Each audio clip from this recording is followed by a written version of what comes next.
Bienvenue sur l'actualité du jour du premier site d'information sur l'IA, à savoir ia-info.fr.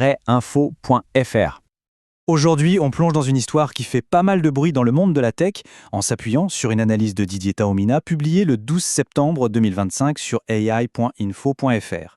On va essayer de comprendre pourquoi Nvidia a brusquement annulé le lancement d'une puce qui était a priori hyper importante pour le marché chinois.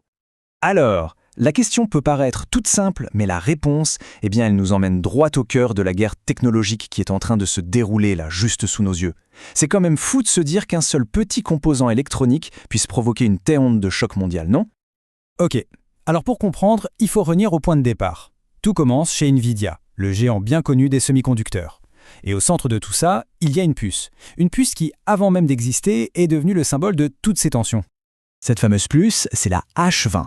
Et attention, ce n'était pas n'importe quel composant. Non, c'était un vrai numéro d'équilibriste. Imaginez, Nvidia a conçu une puce spécialement pour le marché chinois, mais avec des performances volontairement limitées. Juste assez pour passer sous le radar des régulations américaines. Un vrai casse-tête d'ingénierie. Seulement voilà, ce fragile équilibre, il s'est retrouvé complètement coincé. Pris en étau.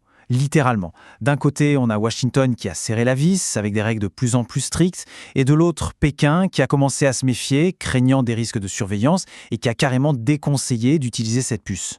Du coup, la H20, qui devait être un pont, est devenue un symbole de défiance. Donc on voit bien que l'annulation de cette puce, ce n'est pas juste une petite affaire industrielle. Pas du tout. C'est en fait le tout dernier épisode d'un bras de fer géant, un bras de fer géopolitique pour savoir qui va dominer le monde de l'intelligence artificielle. Et on a vraiment assisté à une escalade étape par étape.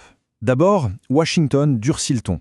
Ensuite, ils imposent des licences d'exportation pour chaque vente à la Chine. Et forcément, Pékin répond. Comment? Avec une stratégie de prudence, mais surtout en visant la souveraineté technologique. À chaque nouvelle étape, la situation d'Nvidia devenait de plus en plus impossible.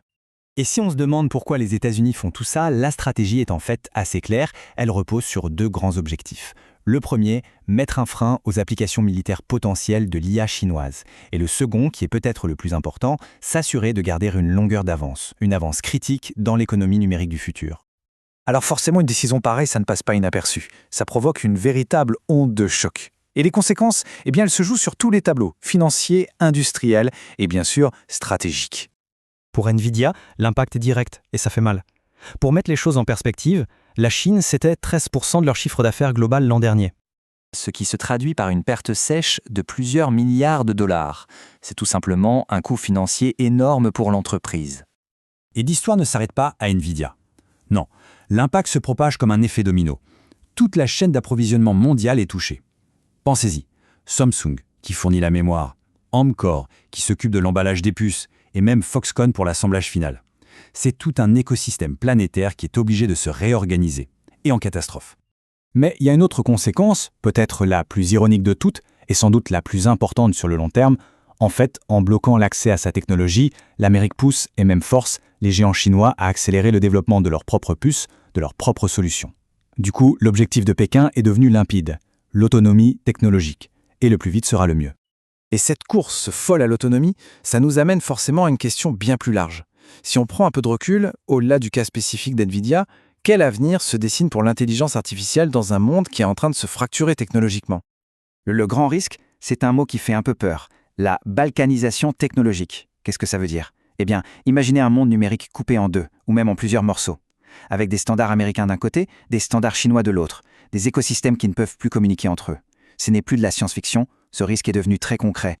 Finalement, on se rend compte que l'enjeu, ce n'est plus seulement le matériel, les puces, la puissance de calcul. L'enjeu, c'est la confiance. Une confiance entre les pays, entre les entreprises, qui semble aujourd'hui complètement rompue. Et ça laisse une question en suspens, la vraie question peut-être. Dans ce nouveau monde, qui va bien pouvoir fixer les règles du jeu? Retrouvez toute l'actualité autour de l'intelligence artificielle sur le portail ia.info.fr.